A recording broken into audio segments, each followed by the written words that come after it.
FA কাপের quarter ফাইনালে গোলের উৎসবে মেতেছে চেলসি।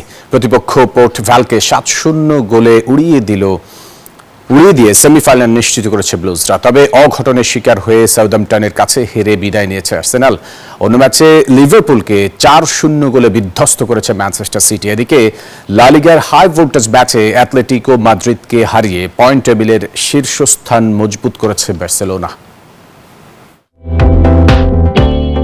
এফএ কাপের কোয়ার্টার ফাইনালে ঘরের মাঠ স্ট্যামফোর্ড ব্রিজে যেন রৌদ্রমূর্তি ধারণ করেছিল চেলসি। পোর্ট ভ্যালের ওপর শুরু থেকেই চড়াও হয় ব্লুজরা। প্রথমার্ধে জোরেল, পেদ্রো ও জর্ডানের লক্ষ্যভেদে 3-0 ব্যবধানে এগিয়ে যায় স্বাগতিকরা। দ্বিতীয়ার্ধেও আক্রমণের ধার বজায় রেখে লিয়াম রোজানিওর শিষ্যরা তুলে নেয় 7-0 গোলের বিশাল জয়। চেলসির আক্রমণের ঝড়ে খড়কুটোর মতো উড়ে গেছে পোর্ট ভ্যালের রক্ষণ ভাগ। যুক্তরাষ্ট্রের 1 নম্বর জিম চেইন গোল্ড জিম এখন আবারও বাংলাদেশে। বসুন্ধরা আবাসিক এলাকা ও বসুন্ধরা সিটি শপিং মলে।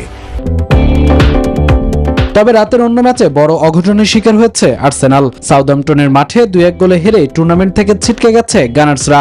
সেইন্টসদের সুশৃঙ্খল রক্ষণভাগ আর বুদ্ধিদীপ্ত প্রতি আক্রমণের সামনে মুখ থুবড়ে পড়ে মিকেল আর্তেতার শিষ্যরা।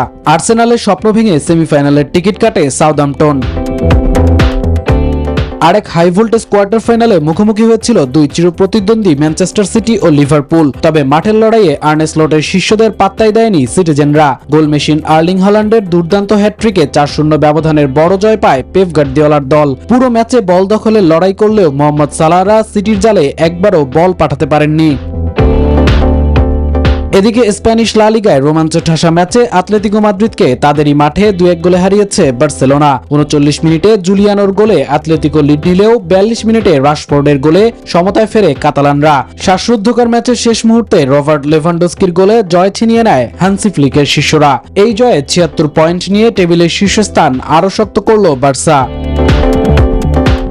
মামুনুর রহমান, নিউজ 24।